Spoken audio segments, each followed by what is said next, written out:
We have a lot to cover today. I'm not sure how many of you saw the webinar last week, which was the first part, which was more organizational, more importing. I want to recap a couple of things because there's some confusion. But we have a lot to cover today. I did this session earlier today and realized that, you know what, there's no way to show everything there is to show in Lightroom in 2 1-hour sessions. It's just not going to happen. So I'll try to keep things moving. And also there were a couple of things I left out in the first session that I realized were kind of important. A bunch of you had questions from last time about how to get images that you already, it's for you Mac guys that are using iPhoto. You've already got this huge collection of images in iPhoto, and how do you get those images into Lightroom? So I will show you that. Let me go back into my, we'll just kind of look at images here. We'll do our little intro, actually using Lightroom as our background here.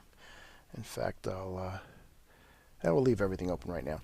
So again, our webinars for the Lightroom sessions are sponsored by X-Rite. I am going to briefly talk about Color Checker Passport for camera profiles, the i1 display, and the Color Monkey for monitor profiling. I'm not going to go into how they work or actually do any profiling with them. But I recommend you go on to xritePhoto.com. There's a couple of videos there that in 10 minutes will cover everything you need to know. If you go under Products and just choose the Color Checker Passport and the Color Monkey, on the right-hand side of the screen there are videos there. You can watch those, and in fact, the Color Monkey video that I did for X-Rite just went up. So in about 6 minutes, I explained soup to nuts how that works. And I mentioned the Color Checker Passport, one of my favorite tools. Now, I know as photographers, and I've mentioned this before, that we are really fond of gadgets, and we have lots of different things that we're putting on top of our flashes and our lenses and what have you to do things. And I've got a whole drawer full of them, as I'm sure many of you do. However, the Color Checker Passport is one tool that I just cannot live without. It's become one of my favorite tools, and what it allows me to do is to create custom camera profiles, which I'll discuss in a little bit and actually show you how they work in Lightroom. Just a brief couple of messages about the actual capture point. I don't know if all of you guys are shooting RAW files. If you're using Lightroom, then you really should be doing RAW, because Lightroom really makes quick work of RAW, and it gives you a lot of advantages. But the one thing I want everybody to just kind of get under control is, if you have an auto white balance setting on your camera, scratch it off. Don't ever use it again. Auto white balance just wreaks havoc, because every image, every shot you take is going to have a slightly different color temperature. And if you're a landscape shooter and you're going to do panoramics, that means, well, one of your skies are never going to match from image to image. If you're a portrait or wedding shooter, it's going to mean that the skin tone is going to be slightly different on any image. Pick a setting, pick daylight, pick flash, pick cloudy, pick something. If you don't have time to do a custom white balance, and stick with it, because then you can make an adjustment to a whole series of images rather than have to try to adjust each one of them individually. That's all I'll say about that for now. We'll see a Color Checker Passport in action in a minute. Now, before you get started on the editing part, if you're not doing this, one of the things that Lightroom does assume is that you're looking at a monitor that's calibrated and profiled.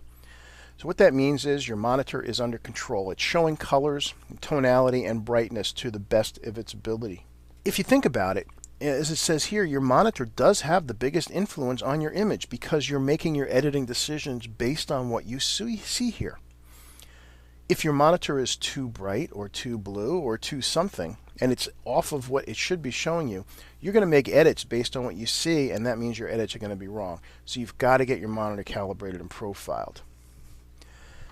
Now, there's two different pieces to this. People always ask me what the settings are, so real quick. Brightness is a big issue for many of you. If you've ever sent out to a lab and your prints come back dark, or if you print on your own printer and they come back dark, that's a brightness on your monitor issue. You've got to have a device to be able, with software, to be able to get that under control. Second, color temperature should be D65 or 6500K. There are some people out there telling you otherwise, including, one lab in particular, who shall remain nameless. I can speak today. And they're saying hit your monitor at 5000K, and they're wrong. 6500K is where you want to be. And then lastly is the gamma or contrast curve. That is 2.2, and that is the same for everybody. Now, Scott asks, can I please say one or two sentences about the i1 Extreme versus the Color Monkey? Wasn't going into i1 Extreme today, but since you ask, the i1 Extreme is for people who are really super critical about color. If you're printing large format, or if you're printing for gallery shows, or one of the things the i1 Extreme can do that's really a world of its own. We've talked about making color printer profiles before so that your images match exactly what you see on your screen. But what happens if, let's just say, you're preparing your prints for display in a gallery or in someone's home, and they're going to be illuminating those prints with a different kind of lighting. It's not going to be daylight, it's going to be, let's say it's going to be tungsten lights. So you're calibrating your prints for a certain color temperature, and then they're putting them under lights that, in this case, say would be much more yellow. One of the things that the i1 Extreme allows you to do is to adjust your profiles to the actual light source that's going to be illuminating your prints. It could be anything. It could be fluorescent, it could be tungsten, what have you. What you actually do is take a reading of the light with the device, and then the software will adjust the profile for the printer so that the prints come out, and when they're put under that particular light source, then it will work.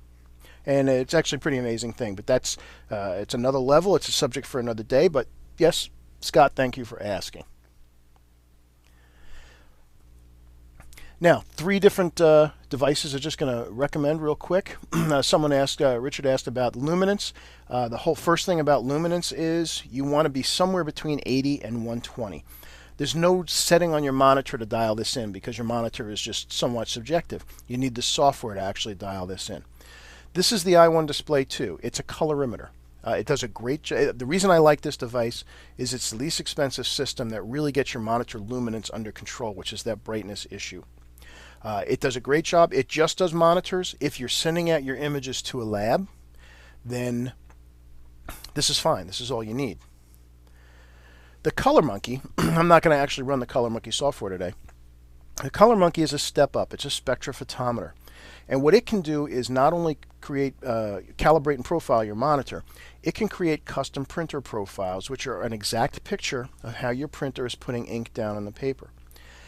One other thing, I'm not sure if any of you guys are presenting work to clients on large screen TVs or using an LCD projector. I have a wedding and portrait studio where we present final work to our clients using an LCD projector. The beauty of that is people buy what they see. And if you show someone an 8x10, that's what they're going to buy. And if you project an 8x10 or you show it on a 48-inch TV screen, it looks pretty darn small. And they're not that thrilled with it. But when you show them that 20x30 or 30x40 inch print projected, they see that and they say, oh, that's what I want. So we have found that by using a projector, our sales of much larger prints has really taken off. However, to do that, to really show accurately on those kind of screens, you've got to profile them as well, and that's something the Color Monkey can do. Again, a subject for another day, but it can do that. So here you see the devices on a laptop or a monitor. It doesn't matter what you've got. If you've got a LCD, even if you have an old CRT or you have one of the new LEDs, you've got to use one of these devices, and it will get your monitor to show you the most accurate color it is capable of. Now we'll get to printer profiles when we get to the actual printing out part in the software. But this, since I can't show it to you right now, basically what happens is you print out these 2 color charts and read them in with the Color Monkey, which you see right here. And by doing that, just like when we calibrate our monitor and known colors are sent up to the screen, the device which reads them in and creates a set of corrections for that, that's what a printer profile is. It does the same exact thing. The printer prints out patches, their known values. The Color Monkey then reads them in and compares what's actually on the paper to what it should be. And that set of corrections basically really is what a profile is. It's a set of corrections. So let's get into Lightroom. Oh, one other thing. For you Windows guys, bear with me for a minute. I did have a couple people, as I mentioned last time, who were really serious about trying to figure out how do I get my iPhoto images into Lightroom. So let me show you how to do that real quick. It's a little bit screwy. So let me hide Lightroom. Okay, here's how you do that. What you've got to do is kind of open up something that's kind of hidden. And all your iPhoto library is hidden. Let's go back up. It's in your main directory, under Users, under Pictures, and you see iPhoto Library. Now what you have to do is Control-click on the iPhoto Library and scroll down to Show Package Contents. This is all the hidden stuff. This is where all your images are. Then what you have to do is all the images, if you have the latest version of iPhoto, are stored in this folder called Masters. Now Lightroom cannot access this because it's hidden. So what we need to do is create an alias of this. And this is something you might want to review, guys, because I don't have time to go over this in slowly. So just stay tuned or make the notes. So with the masters, I come up here and I click on Make Alias. And then I should have an alias of my masters file, which is right here. Then you drag that out onto your desktop. Now Lightroom can see it. So let's go back into Lightroom and go to the File Import. So I go to Import Photos. Now, by the way, for those of you, just as a quick recap, if you have a card in a card reader, it will show up here. Under Source, you'll see your hard drive, you'll see your card. If you have a camera directly hooked in, it will show you your cameras there as well. So what I want to do is go to my desktop. So I just open up here, I go to Users. I didn't want my subfolder showing yet. My name, and then Desktop. And here's the master's alias. And now I'll include the subfolders because in these all by year are all of my iPhoto images. So there they are. That's how you import iPhoto, your iPhoto library into Lightroom, should you want to do that. Now, if you wanted to bring it from images in from somewhere else, like I mentioned, if it was a camera, it would show up here on your list. And you just click on the image, select the images you want. If they had already been, if some of the images had already been imported, they would show as grayed out. So like if I uncheck them, they would look like this. And you can just individually go through and pick the images that you want to import into your library. And that's it. Now let's go ahead and do it. We'll take those 4 and we'll import them into our library. And there they are. So those are images that were in iPhoto. Okay, so let's get through some of the editing stuff. So I have my images sorted out here. And let's pick out something different than what I did last time. We'll start with this one. So let's go take a look at some of the tools over on the right. Now the library, we went over the library last week. We just talked about the sorting abilities and collections and things like that. Now we're going to actually get into some editing. And that's all going to take place in the Develop module. Oh, and just to repeat something that happened last time, you might notice as I click on my subpanels here that any other panel that was open closes. That is called solo mode, and that's, for example, if you're working on a smaller monitor like I'm showing to you today. To get to it, you control or right click anywhere in the gray area off to the side of where the title is, and you'll get this menu and you see solo mode as an option. And it is set individually left and right side. So you can see here, let me close my histogram, you can see as I click on my different settings, everything else closes, so I don't have to completely scroll up and down if say all of these were open. So let's go back and open up the histogram. And one of the things that I like to do first when I'm checking an image is to hold down Alt or Option and go over to where, in the part of the histogram where it's the black setting. If I hold down Alt, as I drag left and right, you can see it will show you what is clipping. Now, if I was going out to an inkjet printer, I might actually want to have a little bit pure black. If I'm going out to my lab, I probably want to just get rid of it until you can see the black clipping warning disappears right there. Conversely, the recovery slider, it turns black. Now, I don't have anything blown out here. Well, if I change the exposure and then held it, and you can see we've got a little bit of clipping if I force the exposure way up. Let me open up the basic panel also so we can see. So the beauty of this is I can just click on the histogram and see what's going on. And you can, if you notice, you'll see the sliders underneath that correspond to what I'm dragging move. So as I move the exposure down, you see the exposure slider moving up. It's a nice way to just do really quick edits to kind of get things where they need to be.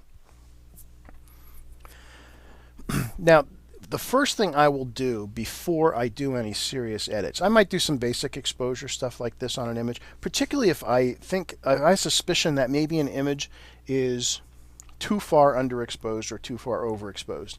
If I drag this histogram left and right, and no matter what I do, a bunch of it is clipped off, either dark or light, then I might know that that image is probably not worth pursuing and I should probably get rid of it.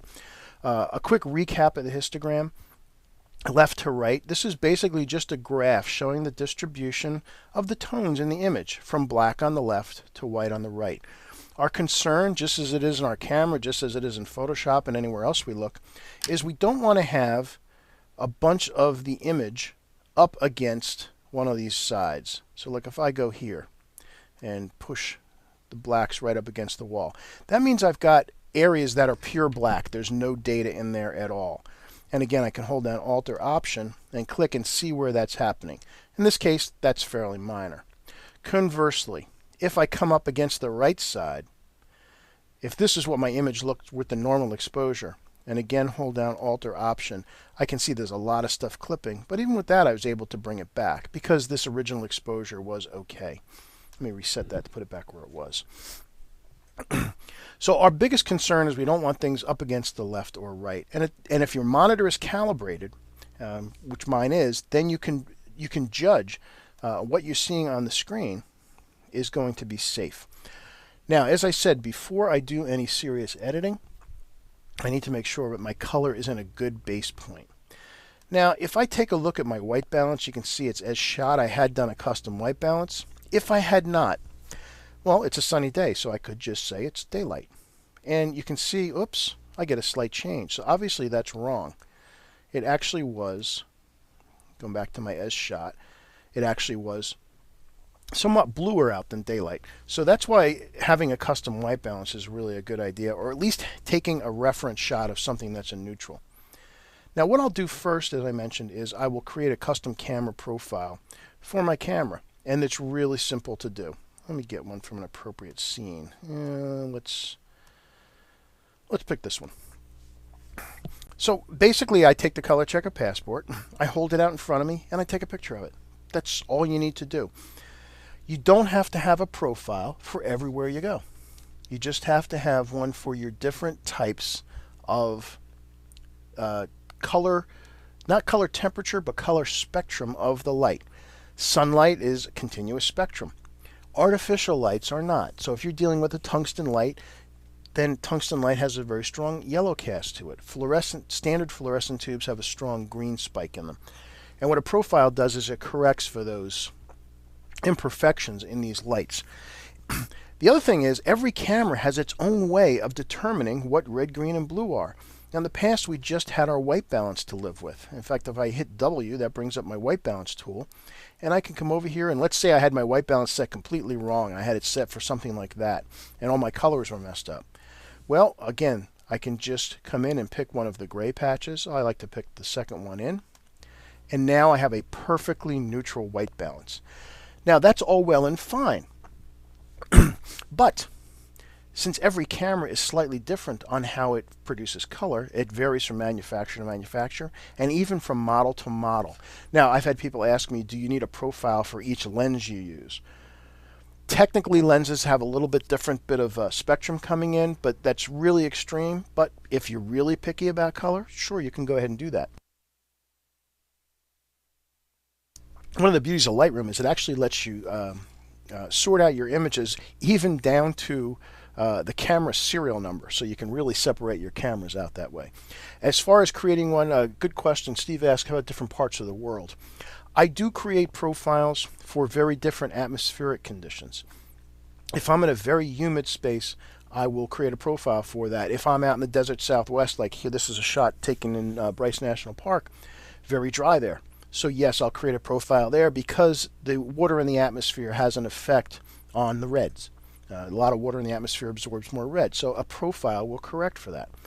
If you're a wedding portrait shooter, we create profiles for the cameras that are used. We always have at least 2 shooters, sometimes 3, and oftentimes it's with 2 different cameras, two different models, even two different brands.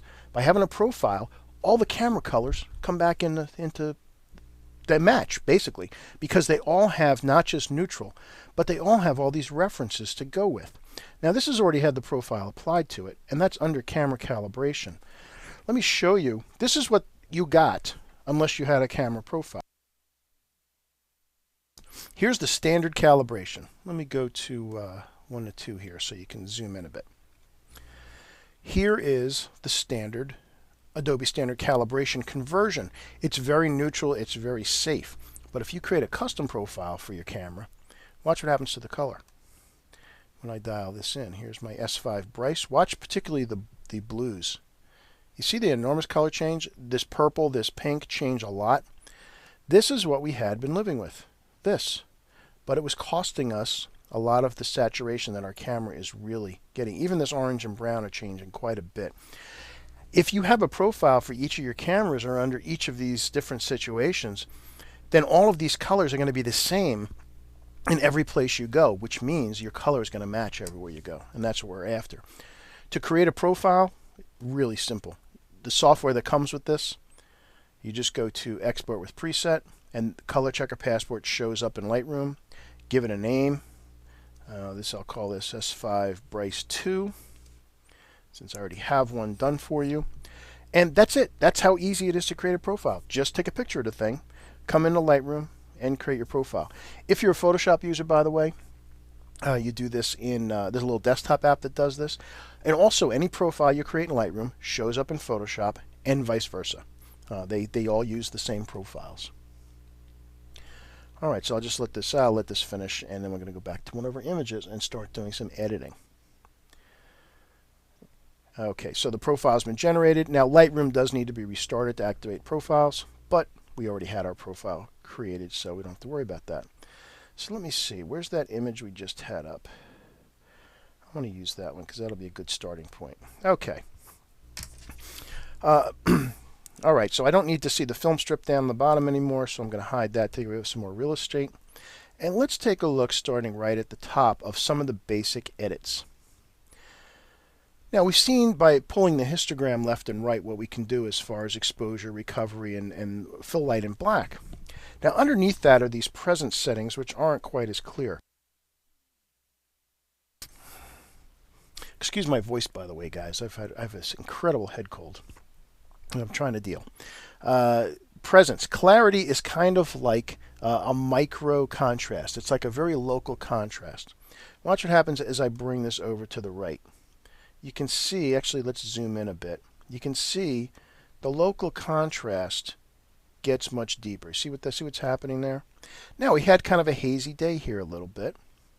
So, might want to increase the overall contrast of the image as well. And that gives us a good start. Now, vibrance and saturation.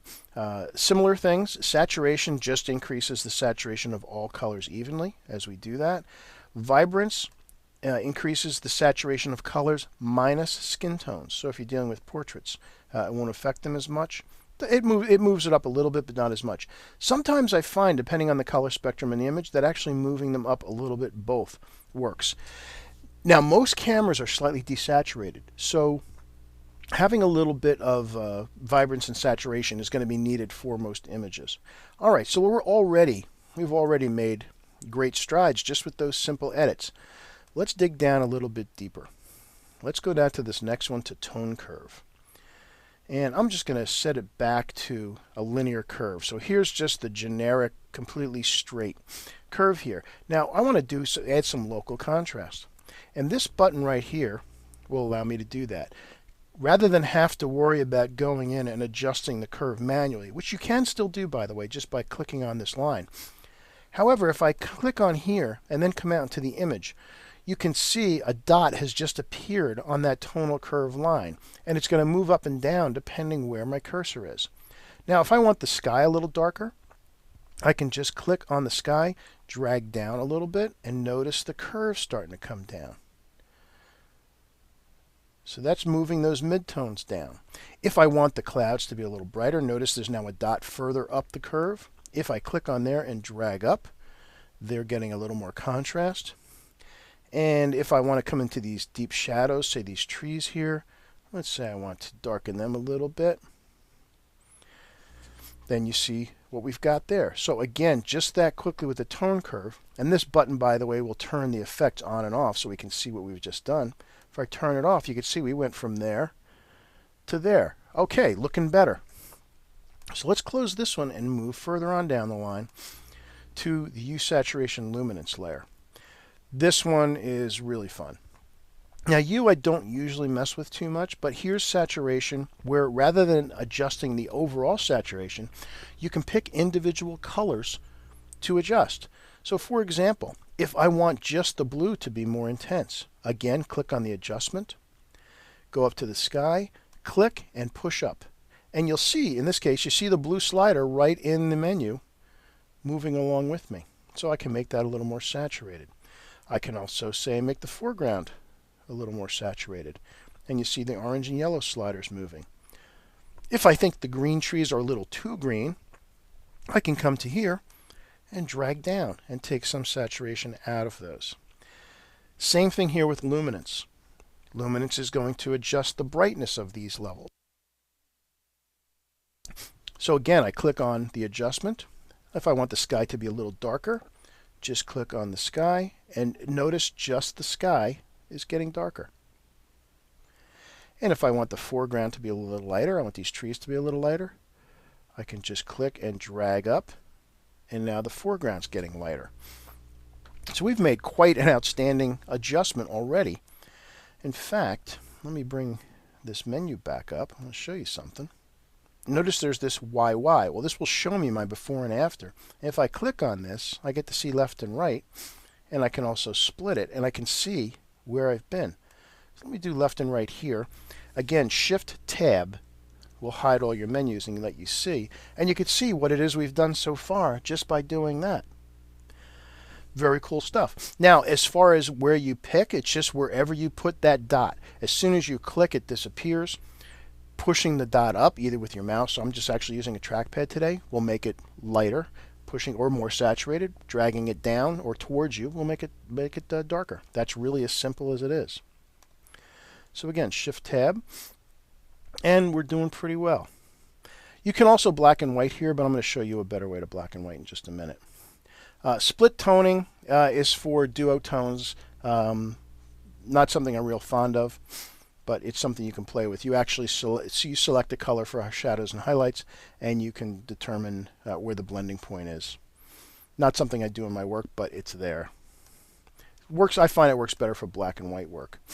Now, detail has got some fun stuff in it. So let's go ahead and zoom in. Now, every image out of the camera needs to be sharpened. I find for my landscape work, I typically sharpen somewhere between around 80 or 90. Actually, this one needs a little more because it was hazy.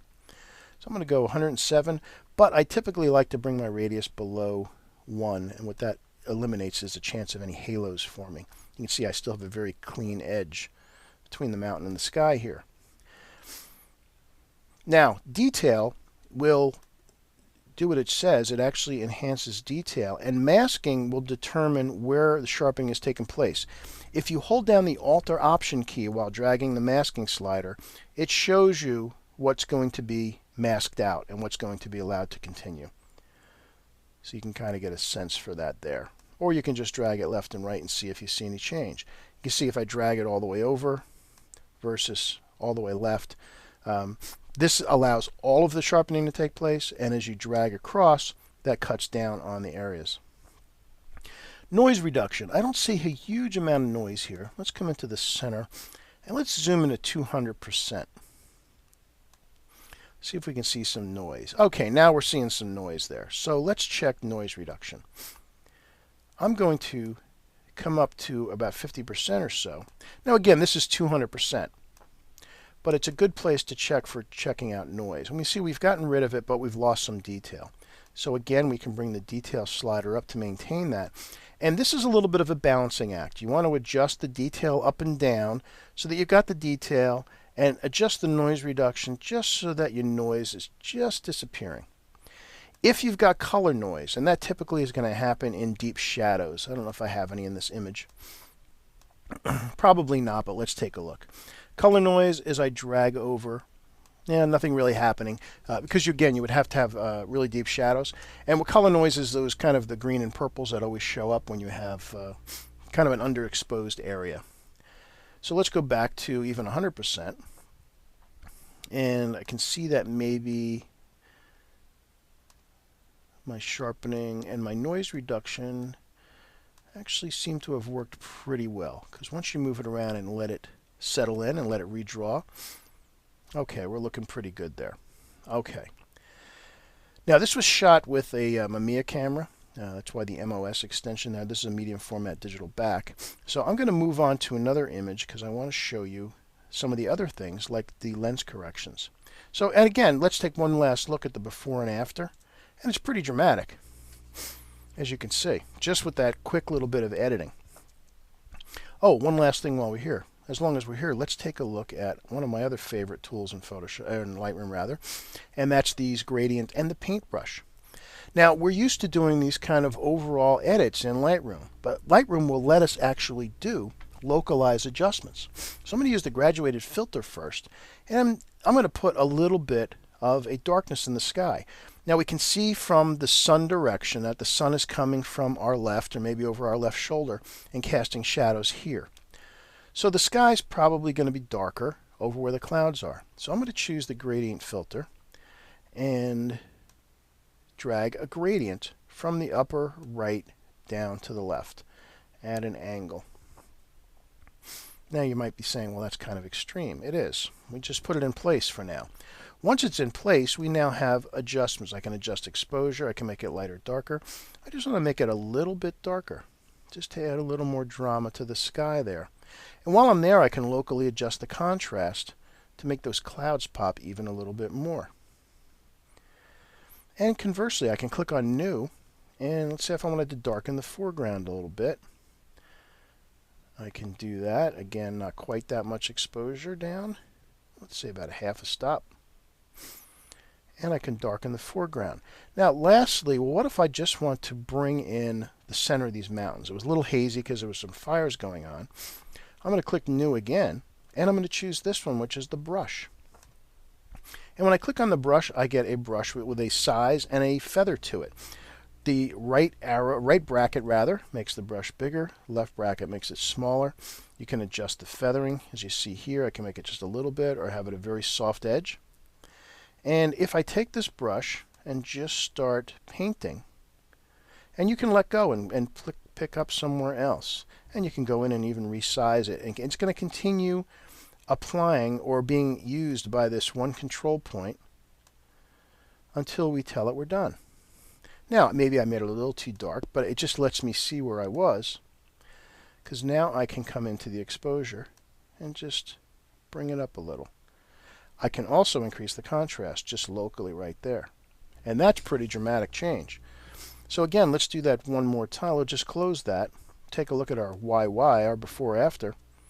Shift tab to see the full screen. And you can see we have quite a dramatic difference. Very cool stuff.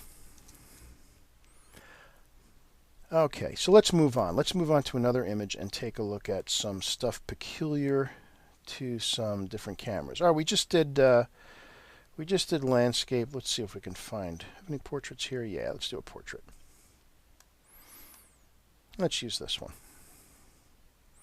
Okay, you can see this has got a CR2 extension, which means it was shot with a Canon. And one of the good things, if you happen to be a Canon or a Nikon shooter, is there are profiles not only for the camera, but for your lenses. Now let's take a look and see what they do. Now this is portraits. I find myself using the gradient filter all the time. So watch what happens. I just choose a gradient filter, and I want to really focus your eyes on the subject. So I drag a gradient there. I'm going to bring it way down, and I'm going to desaturate it. I'm going to make it almost go to a grayscale. And then I'm going to click New and add another one on the right-hand side. And maybe not quite that dark, but I'm going to also desaturate that. All right, very good. Now I'm going to click New one more time, and I'm going to darken down around the lower part of her body again to focus on her face. So I'm just painting around the lower part. In fact, I'm going to get up above her hair a little bit too. And you can see again, I can make it darker. You can see if I bring it all the way down what I've done. You can make it lighter too. Just going to make it a little bit darker. Again, to focus. All right, so I'm good with my adjustments there. Before I go any further, however, I'm going to apply my profile. So again, here's the Adobe standard. This is my friend Crystal. Her skin, you can see it looks a slight bit orange on my monitor. Again, I have a calibrated system. I'm not sure what you're looking at. It's coming out a little bit too orange for me here. Let me make this a little bigger.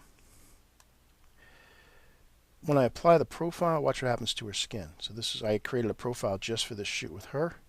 And look at the skin color. Look what just happened. We went from there, again, where it was just coming out a little too orange, to there. That's the beauty of having a custom profile for your camera, because all the colors immediately fall into place. That's what I love about it. Then again, I'll add a little bit of saturation, add a little more warmth there. Okay, now let's take a look at lens corrections. Now, if again I mentioned, if you have a Canon or a Nikon and you click on Enable Profile, if the software recognizes your camera and lens, it will automatically put in corrections for that lens. Most lenses cause a little bit of distortion and cause a little bit of vignetting around the corners. It saw that this was a Canon 70-200 2.8. You can see all the lenses that it's got listed here, quite a few. It sees that here it is again, and even if I had another brand, it would recognize all of these brands. And it watches as I turn this on and off. Look what happens to the image. There was a slight distortion in the center of this image where it was causing it to make it a little smaller, and you can see by doing that it fixes for those distortions and flattens out the image. Now there's also manual corrections which don't apply really as much for usually for portraits. I'll show you in a building in just a second. I'm going to jump out of Lightroom for a second and show you something cool if you are a portrait person. There's a set of tools that I highly recommend you take a look at, and what I'm going to do is go to Photo. One of the beauties of Lightroom, especially as we've gotten up to Lightroom 3, is there's all kinds of plugins that work with it directly. And yes, I could just go edit in Photoshop.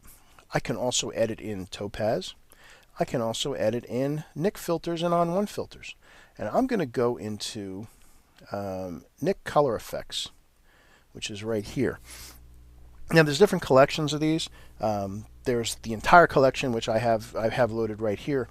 And then there are various smaller sections of them. And if you are a portrait photographer and you're dealing with skin a lot, I highly recommend you get the color effects set that includes a filter called Dynamic Skin Softener. So what Lightroom is doing now is it's preparing this image. I just told it to send it out a TIFF. I told it to be an sRGB because typically an image like this would be going out to my lab. And my lab wants sRGB files for their printing. Okay, it's just about done, and it will open up the filter set. So let me just check your questions here. And again, keep your questions coming. That keeps things interesting and sometimes makes me take things in ways I hadn't planned on. Okay. All right, so this is loading up. So keep those questions coming in the questions control panel. That's where I can see them. All right, so let me zoom back out so we see the whole image. All right, so it picked up a black and white conversion. Now the Nik filters are organized along the left side on according to what they do. So if I go to portrait, you see there's just the portrait ones here. And the one I was asked after was the Dynamic Skin Softener, which I love for doing portrait work. The beauty is you just tell it which is the skin color. So you click on the color picker, click on something that is skin, and then look what it's done as I drag left and right. Look what it's done for the skin. Now I can also adjust how much of a color reach it has, which will make it smooth more. I can tell it how much of the small details to ignore, and even how much of the medium details to ignore, or large details.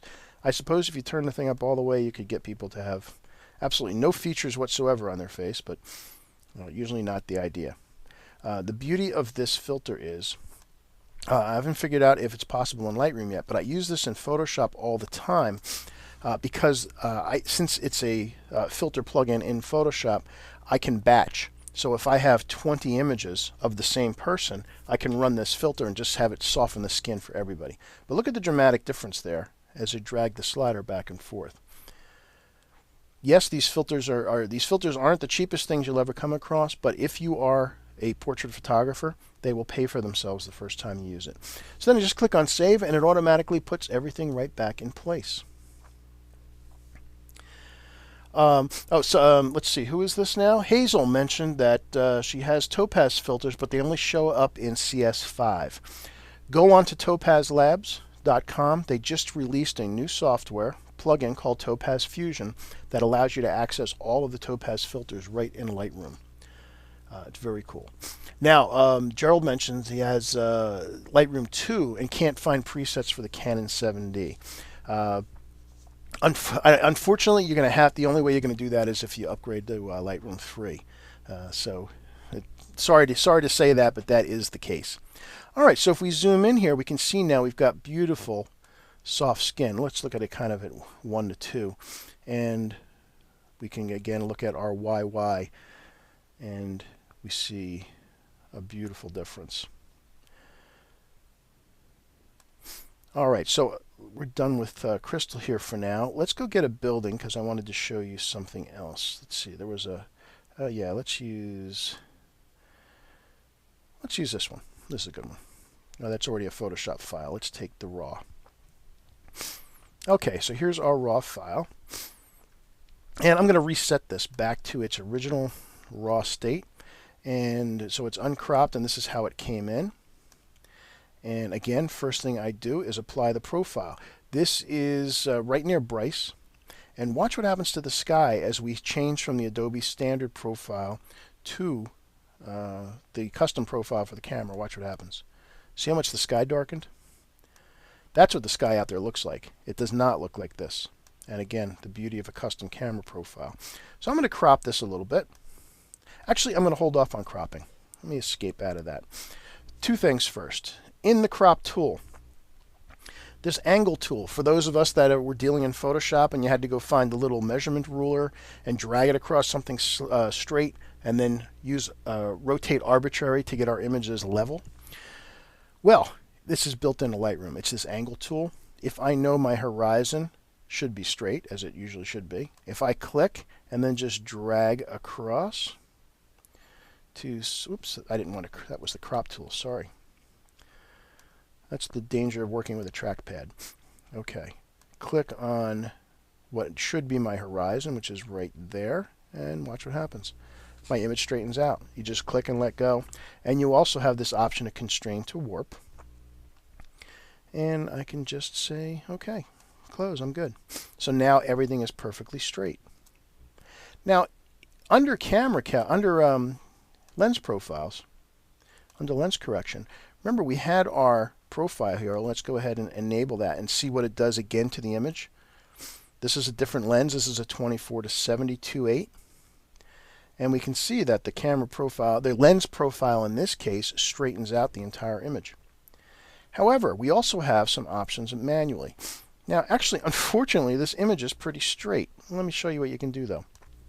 If I click on Manual and go to the vertical slider, you can fix the perspective of images if, say, you were looking up at something and it was distorted. I'll have to see if I have one that's actually distorted. Same thing with horizontally. You can straighten out your image. And if you've got these lines that just aren't quite right, and even if you're just going for a different look, like say let's say I like that look. Notice when I did that, let me turn off the Constraint Crop. Let me do that again. Notice when you do some kind of adjustment like this, that you get these gray areas in the places that are now beyond the image. And they're left there unless you click on this Constraint Crop, which will then get rid of them. And lastly, with the cropping tool, you can set defaults or you can set your own. For example, all the 8x10, 5x7 standard print sizes are here, but you can also enter your own custom ones. just put in the aspect ratio. I had done one earlier for this, and I told it, all right, I'm going to make a panoramic at it, make it 10 by 20, and it gives me that 10 by 20 shape, and then I can just drag my image to fit in there, hit return, and now I have my image ready to go. And all of the same tools that we did. Again, I'd probably use the gradient filter on here. I'd probably darken this up. Maybe not quite that much, just a little. And maybe I'd want to add a little more interest in the sky. Oop, I could have just hit new. Let's see if the sky needs a little darkening. Not quite that dark again. Oh, and lastly, say the front of this building here. Say I want to make it a little darker to add a little more drama. I'll click on New again and give myself a little bit smaller brush. And I'll just start painting. I see I already have one from previously. Actually, I can click on that and get rid of it. And it puffs away. So if I start painting on top of here, and again, that's the beauty. All of the things that you do in Lightroom are not actually happening to the image. We've actually done nothing to any of these images yet. All we've done is given them a set of instructions for when they finally do get output to somewhere else. Someone asked, how do you get rid of the adjustment? Just click on it. Just click on any of your little adjustment dots, hit delete, and off it goes. It's deleted. So Ann asks if that manual control, is that where you'd straighten the slanted side of a tall building? Exactly. That's where you do that. So again, I can adjust my exposure way down. That's kind of ugly. I could make it lighter, but I was just after making it a little more dark just to add a little bit more of dimension to the building. Okay, I'm done with that one. And again, I can do my YY and see my before and after. In this case, since it's a horizontal image, I can put the before and after top bottom. And you can even split them. Okay, let's be done with this. And let's see if I can, I think I have a barn that's a little bit distorted here. Yeah, this one's off. Let's go ahead and use this one. This is a good place for that perspective control. Alright, so again, my horizon's a little off. Let's assume that that fence should be straight, so I click the angle tool, and I'm just going to drag about like that. Alright, that straightened that out. And I'm even going to crop it back a little more.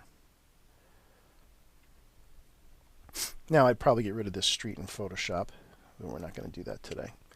Actually, let me give myself a little bit of room and hit enter. So here we can see that the barn is distorted. This was just shot with my iPhone on the way into work one morning. So let's go to the manual correction. And as I click on vertical, notice that I'm looking at the left side of the barn over here. I can straighten that out. Now, as I'm doing this, you can see a little bit of distortion happening in the middle. And this allows me to adjust for that. As I drag this over, that kind of gets rid of that bowing effect that happens. And things looking a lot straighter. You can also rotate a little bit. Get that one silo straight up and down. And that's looking a lot better. Now I might go back and do my final crop for the image. Let's say I just want to use this piece and crop off that, whatever it is. And hit enter. And we're much better off here. Again, the same kind of stuff. You can go back to basic. I'll add a little contrast, drag the exposure down a little bit, and let's go back to the tone curve. Actually, better yet, let's use saturation. Let's go to saturation, click on the adjustment brush, increase the saturation a little bit in the sky, and then choose luminance and drag the brightness of the sky down a little bit. And then lastly, I will take the brush here, make it a little bit bigger. I'm going to darken the foreground just by painting over top of it. And again, you could do this very roughly. Like I said, I'm using my trackpad right now.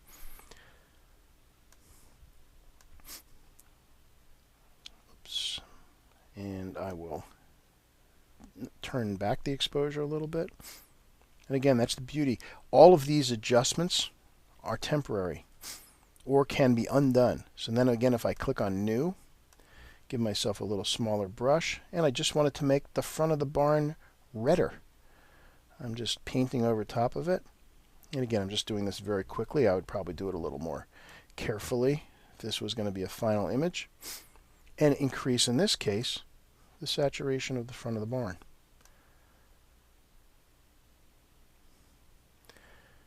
And click on Close. And I can do my before and after left right. And look at that dramatic change in the color that quickly. All right, so, oh dear, I'm running out of time. I've been talking way too much. Okay, so somebody asked about how to save a raw file into a JPEG. All right, that all has to do with when we're actually going to go out, whether it be printing or output from somewhere else. So let's actually, it's time to do that, so let's go ahead. Now we're concerned about printing. Now remember I mentioned custom printer profiles, and the beauty is, just like the custom camera profile, a custom printer profile is an exact picture of how your printer is putting out color, and that's what the Color Monkey does. So in order to get those profiles, you have to create them first with the Color Monkey software, and as soon as you do, or if you download a software from a manufacturer or from a paper company, they all end up in the right place that both Lightroom and Photoshop can see them. So let's bring up an image that we want to print. Somebody asked about a raw, so let's, all right, here's a raw file. All right. Now all of these adjustments that we've made, let's go back to the mountain we were playing with earlier, since that is a raw file. Okay, this is a raw file.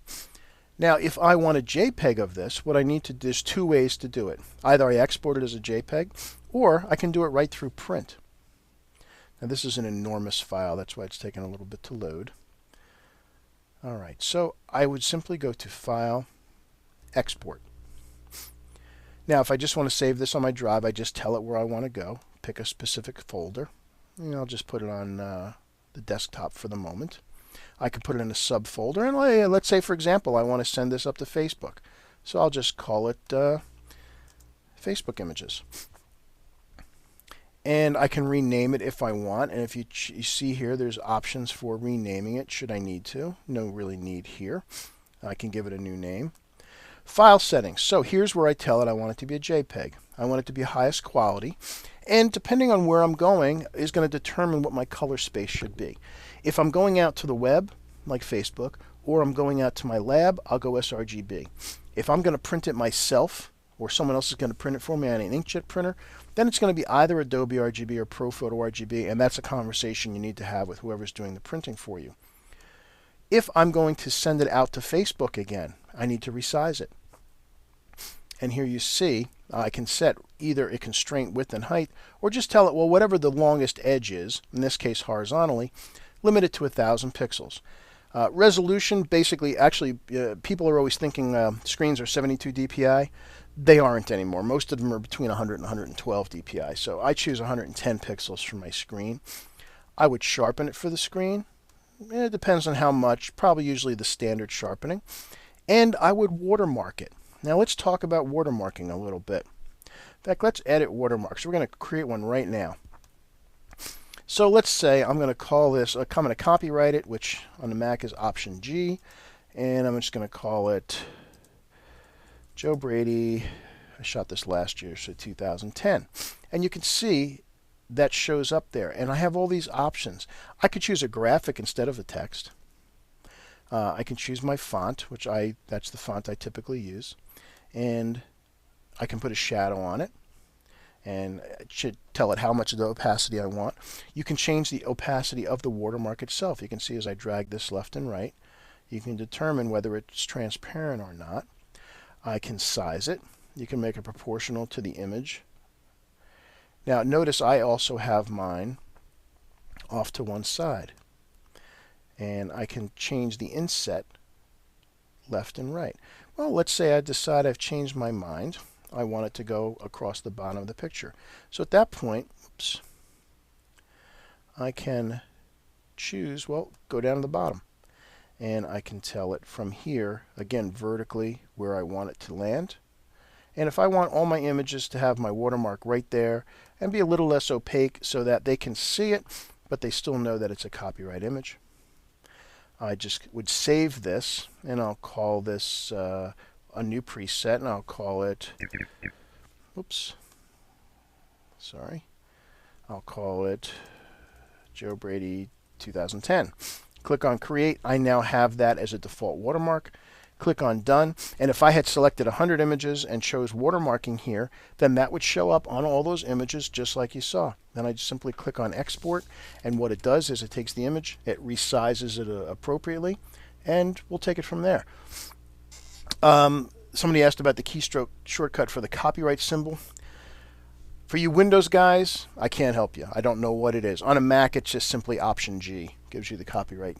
I'm sure there's one of you Windows people out there must know what the copyright shortcut is for the PC. Anybody out there know?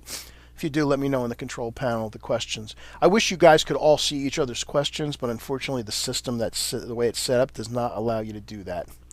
So, unfortunately not the case. Now, again, Lightroom, just to make clear. Oh, somebody said it's alternate, and then, oh, I got two different answers. I got 1069 and 0169. 0169 doesn't make sense. So I'm going to say it's probably alternate 1069. Thanks, Jim. Don't get me started on PC versus Mac. You don't want me going there. Okay. A couple more things we got to talk about printing. Let's bring up another image. So, all right, let's say we want to print this image as well. So I click on Print.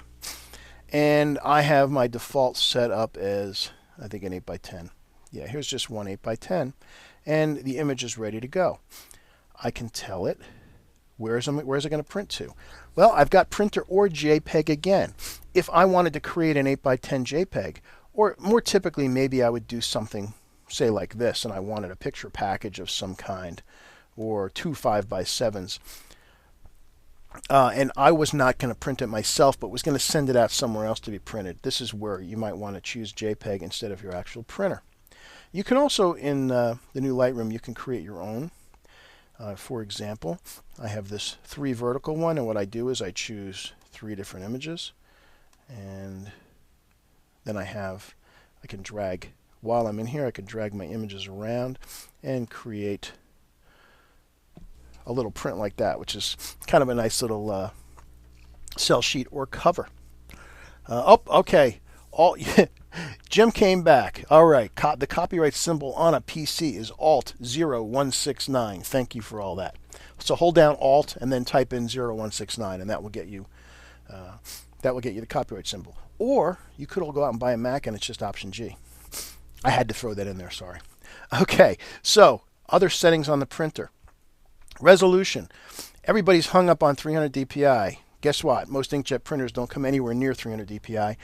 Unless you have a really super smooth, super glossy paper. 240 is fine. Your eyes can only really resolve 180 pixels per inch anyway, so 240 is a good setting. Print sharpening, I don't typically do high, I usually go standard. And let's say, for example, this was going to go on a matte paper. If your printer supports 16-bit, like the Epsons and Canons do, by all means, I think the HPs do now as well. Yeah, by all means, choose it. Color management, here's where you're going to run into trouble. Managed by printer is the default. We don't want that. We want to have our custom profile. So here's a Color Monkey profile I created for Presentation Matte. So you choose that, and there are two rendering intents, perceptual and relative. Now somebody asked about this, and the answer, before I even tell you what the question was, is unfortunately the answer is no. There is no way to soft proof in Lightroom. That's something that's reserved for Photoshop. So if you really need to see the effect the paper is going to have on an image before you print it, unfortunately you're going to have to look at it in Photoshop first. That said, if you don't have images with lots of super saturated color, both of these are going to work. Perceptual is good if you have images with large solid areas of gradation, like you have a big blue cloudless sky that's got that real fine gradation from deep blue at the top to lighter at the horizon. Highly recommend you choose Perceptual. For most other things, Relative's going to work just fine. I talk about rendering intents another day. join me in one of the Beyond Monitor calibration webinars where I go into and show you exactly what happens. But unfortunately, in Lightroom 3, there is still no soft proofing. So that's something we'll have to wait for. Now, before we finish up, someone asked, let me go back into the develop module a second. Someone asked about Topaz. And by the way, guys, we'll do a follow-up email for you, and I'll have a discount coupon code for you that will allow you to get, if anybody's interested in any of Nick's software, you get 15% off anything from Nick and 10% off of anything from Topaz. So for those of you that were asking about Topaz in Lightroom, there is a new free tool, and you just go to Photo, Edit In, and it's a new download from Topaz called Fusion Express. And it's a little utility plugin that allows you to access any of the Topaz filters that you have installed on your machine from within Lightroom. Now, Topaz is great at images like you see right here. When you've got something flat, it's got detail, but it's really missing, it's really got its oomph gone. And Topaz Adjust is what I love to use that. So I just choose Topaz Adjust. And those of you, some of you might be familiar with the filter. I love for an image like this to use something called Spicify. So we'll let this load in and watch what happens when I choose Spicify. Now it's going to be a bit extreme at first, but look, I click on and off. Look what it's done for that image that quickly. Now that moire is just an effect of the screen. It's not really there. So look what it's done for that image. Let me fit it back again. And if you think it's a little too much, you can, for example, bring the saturation down. So let me bring the saturation down a little bit. And I'll just let it adapt just to give it a little bit more of that overall oomph. I'll add a little more contrast back in. And that quickly, we went from there to there. Puts a lot of life back into images. Click OK. It does its thing. It applies the filter. Now, in this case, it actually is applying the filter to the image. It's creating another file. So once you run it through either Nick or Topaz, it's no longer a raw file. It's become either a TIFF or a PSD, depending on what you told it to be. So we'll just let this finish, and it will dump itself right back into Lightroom, and there it is. So we went from there to there that quickly. Amazing filter. If you don't have it, it's like 49 bucks. Go get it. TopazLabs.com. Can't live without it. Topaz and Nick are my two favorite sets. That and On One for their edges. All right, so we got to finish up. I'm out of time. I've run over. I apologize for that. Let me go back into my collections here for a second. So that's it. Oh, there's so much more we could show. We've just run out of time. So what, are we going to have to do another session? We're going to do something else? Oh, something else you guys can really help me with. And that is, if you send a note to answers@xritephoto.com, let me know the kinds of things you guys really want to know about. If you want to go into more detail on something specific in Lightroom, in Photoshop, etc., we're going to be doing a lot more programs, including lighting and metering and things like that. But if there's things in these softwares that you really want to drill down or you really want to get more comfortable with, please send me a note. That way we can include it on the list, and we'd be happy to get you the information you need. So that's it for today. Until next time, thank you again for joining me. Hope to see you online again soon. Everyone have a great rest of the day and great rest of the week. Bye-bye.